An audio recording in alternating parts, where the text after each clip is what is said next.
Hello, it's Philip Taylor speaking from Richmond Green Chambers in London. Today I'm looking at a book which has come to us from Edward Elgar Publishing Limited. They're based in Cheltenham. They're an independent publishers, and they produce a lot of very high quality legal textbooks, practitioner books and so forth, and also research material.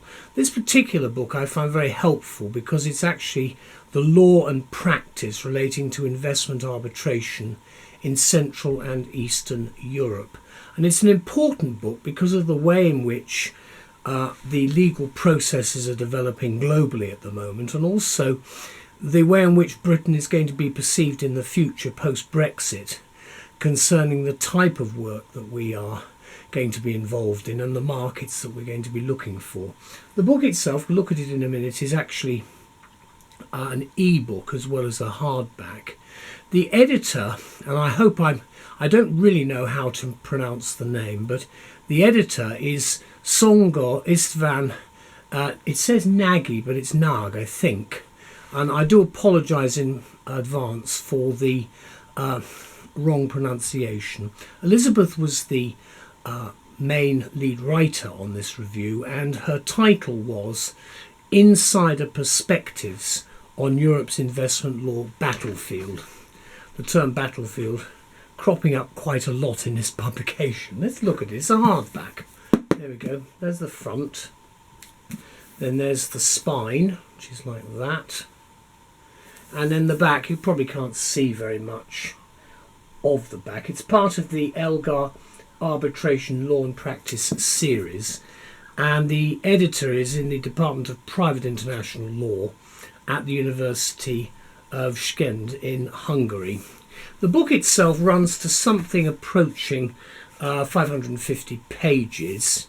The index at the back, which you can see, is by paragraph numbering, so it's slightly different from the norm in the sense that it's not page numbering, it's paragraph numbering.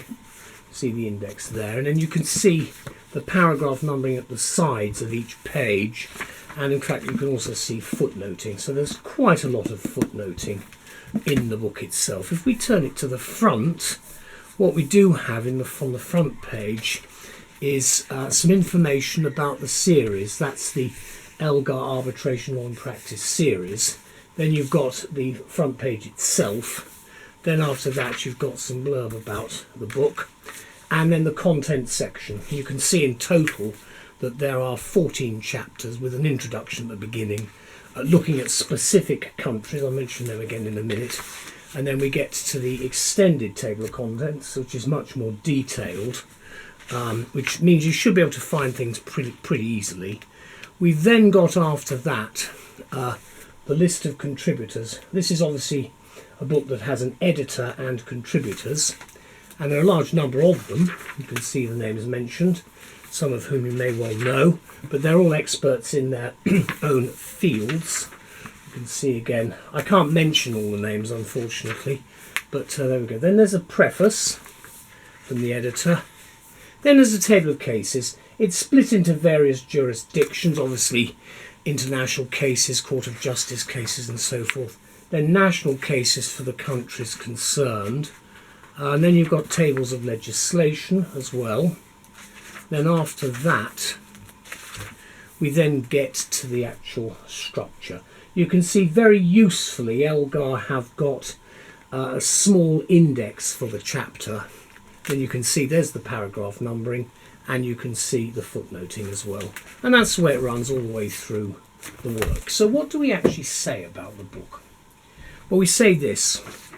Hands up if you're a practitioner involved or planning to be involved as an arbitrator or legal advisor in investment disputes in any of the European Union countries categorized as Eastern or Central European. If so, this book from Edward Elgar Publishing should prove a valuable source of insider advice and a welcome addition to other works of reference that you may have on the subject. It's quite detailed. It was published in 2019, so it's very up to date. And of course, when the work was being brought together, we were not clear about what was happening concerning the United Kingdom's membership of the European Union. We do know, of course, and I'm recording this in the last few days before we leave, the end of January 2020, we know that we are formally leaving the European Union on the 31st of January, and the final day for departure is the 31st of December 2020, so we have 11 months left.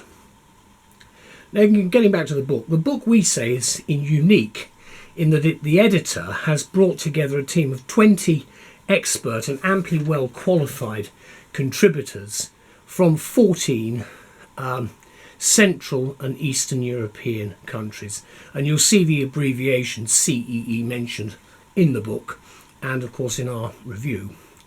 Each commentator, and this is each contributor with the CVs in the front of the book, is referred to as a native speaker excuse me, and that means carrying the authority of a special insider expertise on key aspects of the economics, the politics and the regulatory environment of each country which is under scrutiny, together with the special advantage of fluency in the relevant language. And that's by no means easy. It's a difficult feat when you look at the countries that are involved.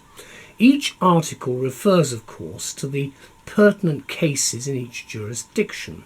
And this volume is actually the first, says the editor, to present the Central and Eastern European case law of investment arbitration in a comprehensive manner to make the experiences of Europe's investment law battlefield fully accessible to practitioners and scholars alike. He likes the word battlefield.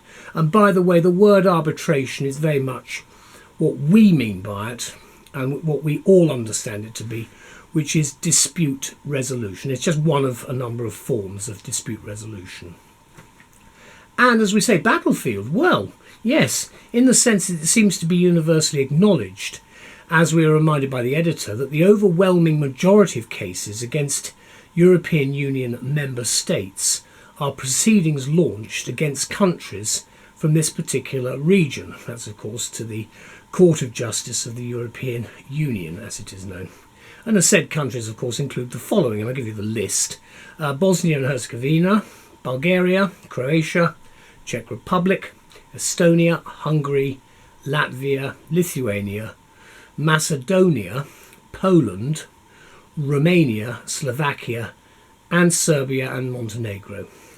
So you've got a very substantial number of countries, and of course the linguistic problems are quite substantial also. Let me conclude by saying this.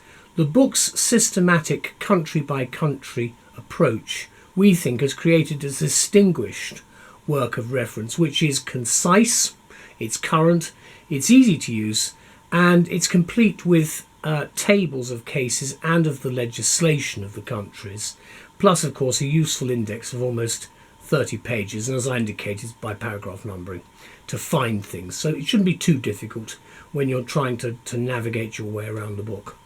Professionals advising clients in matters of investor-state arbitration in any or all of the 14 CEE countries, we think would be very well advised to acquire a copy.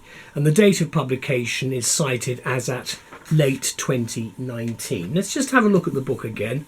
Hardback, there we go, there's the front, then there's the spine again, and then there's quite a lot of blurb on the back. Let me open it in the middle. And we've got here, this is Hungary. And we're looking here at an analysis of the investor-state arbitration decisions.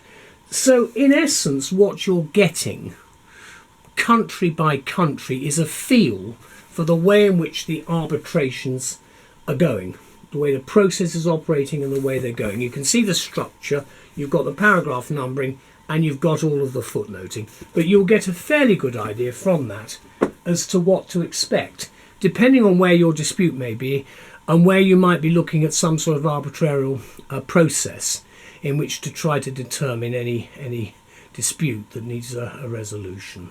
I'd like to thank everybody concerned in the production of this book. It's available as an ebook, as I've said.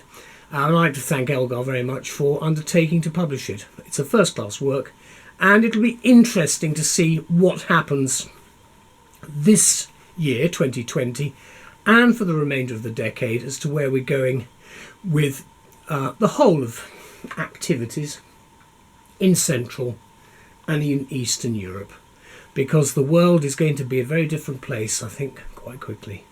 Thank you to all. Bye-bye.